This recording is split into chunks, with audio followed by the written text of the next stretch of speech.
This is Chris Whalen, CPA, and welcome to my podcast. Today we're going to be talking about the new tax reform and its impact on families. Since the Tax Act was passed, I have been developing detailed scenarios based on real-life fact patterns so I can educate my clients as to what the ramifications are of the new tax laws within various income brackets and with varying itemized deductions. My goal here is to answer the question I've been getting almost constantly for the past month: how will the new law impact my income tax bill? Well, you will see that the impact may not be severe. In fact, it may produce a net decrease in total tax.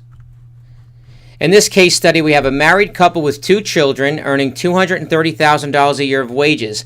They have a full assortment of itemized deductions, including property taxes, mortgage interest, state income taxes, charity, and unreimbursed business expenses. That last category, unreimbursed business expenses, is eliminated in the new tax plan, along with all other miscellaneous itemized deductions. Also, we know now that after 2017, the property tax deduction and state income tax deduction, or the SALT deductions, are limited to a gross amount of $10,000 combined. If you take a look at the spreadsheet now on your screen, I will compare the current 2017 rates and the new 2018 rates against the same financial fact pattern and show the net increase or decrease in the total tax bill. Here are the facts used for this case study. We have a married couple with 2 children. Their income is $230,000. Their state taxes are $12,000 and property taxes are $9,200. Their mortgage interest is $16,000 and their charity is $2,000. Their unreimbursed business expenses are $14,445. So let's look at 2017 before any changes to the tax code, and this might be familiar to a lot of you. So we see the $230,000 in wages. So we have an adjusted gross income of $230,000. Then, of course, we have the itemized deductions that I just detailed for you, and those itemized deductions total $53,645.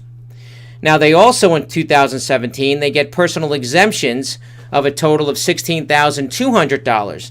So this brings our taxable income in 2017, in our example, down to $160,155.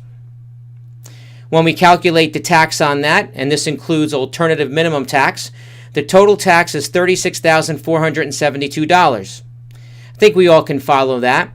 So now let's apply the same fact pattern to 2018. Let's go to the top of that column. We have $230,000 in wages. Now please take a look at the state taxes and property taxes line.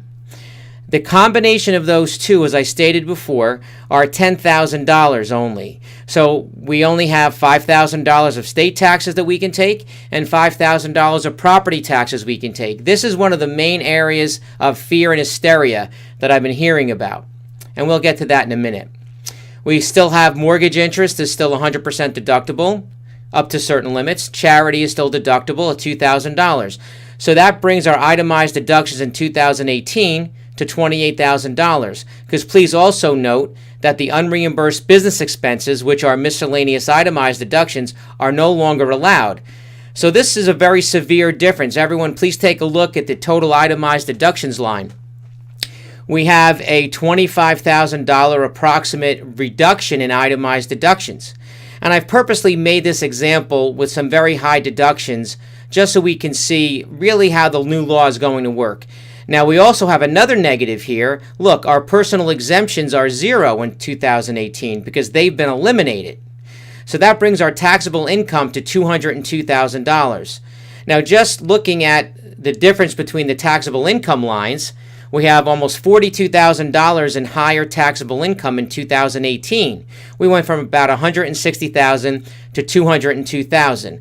Most people would think this is a doomsday scenario, and I understand why, but if you look at the tax that's calculated, it's actually lower than the 2017 tax.